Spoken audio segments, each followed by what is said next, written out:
It's a nice day here in Bristol and we're going to have a go at fixing a small clutch leak in this SL today. Got a helper with us.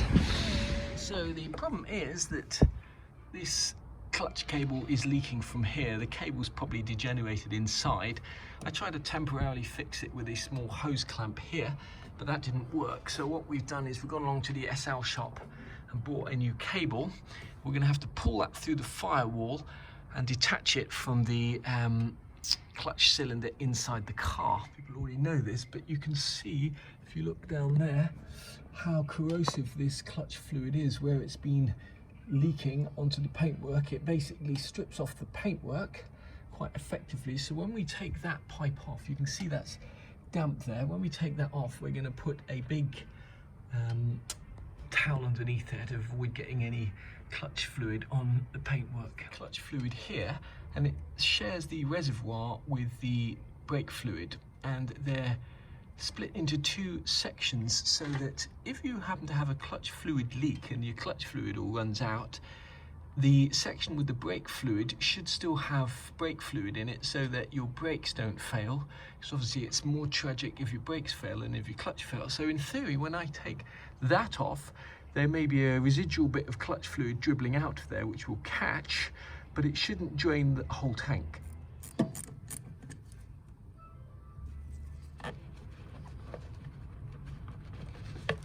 Next thing we're going to do is take all the carpets out of this car and then put something down so that we don't get clutch fluid all over them. Okay, this is the clutch cylinder here. This is the metal pipe that leads down to the actual clutch, and in the back of it here is the rubber tube, which I'm going to try and disconnect. The pipe basically just push fits over there. I'm going to try and disconnect it without getting clutch fluid everywhere.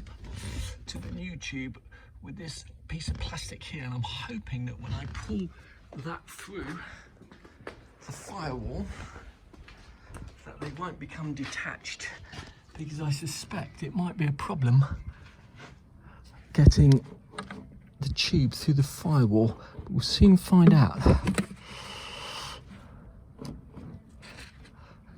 well, so far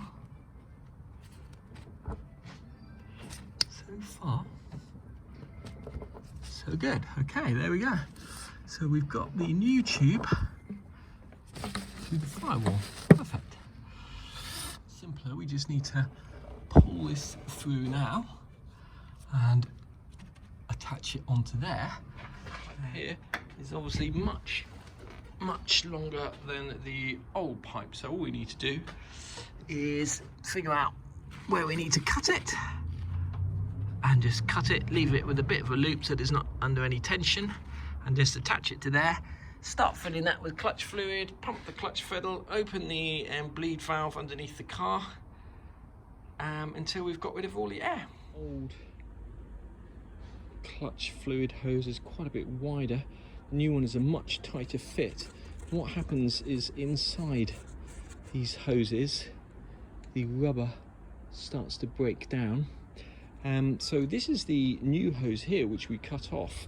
You can see when you do buy a new hose, you get at least twice as much as you need. We've changed this hose here. It's no longer leaking. What we've got to do now, we've got some air in the clutch system. We're going to have to bleed the clutch system, and this is how we're going to do that. We'll be using this .4 here to top up the clutch, and to bleed the clutch, you're going to need to have a small 7mm spanner to break the bleed nipple on the slave cylinder under the car. Next we have got a tube connected to the brake nipple here, and the end of that tube is sitting in some clutch fluid. Okay, so it's below the level of the clutch fluid. Is pump the clutch pedal a couple of times to build up a little bit of pressure. I'm gonna just crack that valve, that nipple there, tap the side of the sleeve to get any air bubbles out. Check the level of the reservoir, because we're going to be pumping fluid down the pipes, and the fluid is going to be replacing any air pockets, hopefully. and there's still plenty of fluid in there, so we're going to go and crack that nipple again and see if we can get some more air out.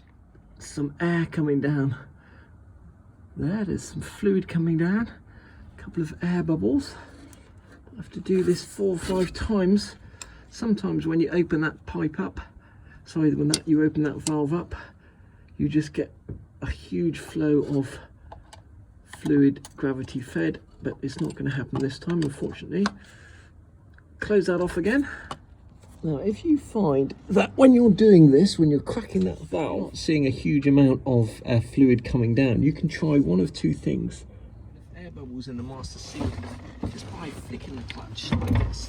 So we've got the lid off the reservoir, and we've got the nipple closed. What we're doing is we're just doing this 5 times, and that can often get rid of air bubbles and cause them to travel back up and out through the cylinder. In this particular case, that's not working, so we're going to try the next plan. It'll be quite difficult to see this, but this is the slave cylinder, the master cylinder clutch master just there, and it's actually angled. And when you have an angled cylinder like that, you'll often find that air gets trapped inside the cylinder at the top of it, which makes it very, very difficult to bleed out. So what we're going to try doing now is jacking the front of the car up to see if we can get that air bubble to move down. Okay, we've finished bleeding the clutch pedal. The clutch pedal's nice and firm now, and we can move on to the next job. We're just going to tidy all of this up, strip all the rust off just with a wire wheel, spray that with rust encapsulator, which will seal it and protect it, and then paint it red. Tidy that up. This is where the clutch fluid basically had been leaking.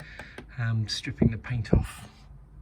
Okay, we've masked this up. It doesn't have to be perfect, you're never going to see this, but it's just to protect it more than anything else.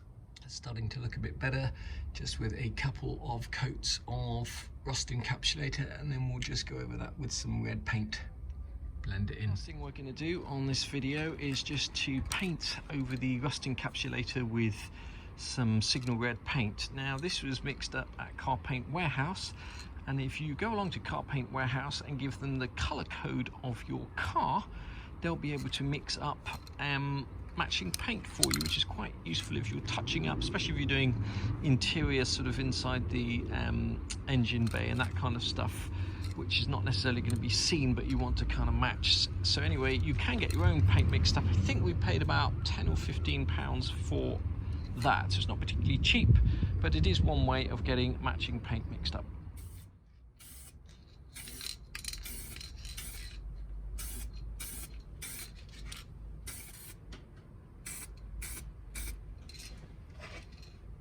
Okay, that's not a perfect paint job by any stretch of the imagination. This piece will be in view. This piece here we've actually sprayed with rust encapsulator. That will be covered with a black panel, and then when the car's down off the ramp, we'll just touch up the top bit. Okay, we've finished painting that. It's not a perfect job, but as I said, it's not something you'll see particularly. We've painted up the protection plate here as well, and that's looking a lot better than it was before. Okay, just to fix all the leaks on this car are now fixed. And one more thing you need to do. What's that? Don't forget to subscribe. We got that hose from the SL shop. It cost us £12.12 plus VAT, and the part number 0099973882. It's also used for the brake booster hose on other cars.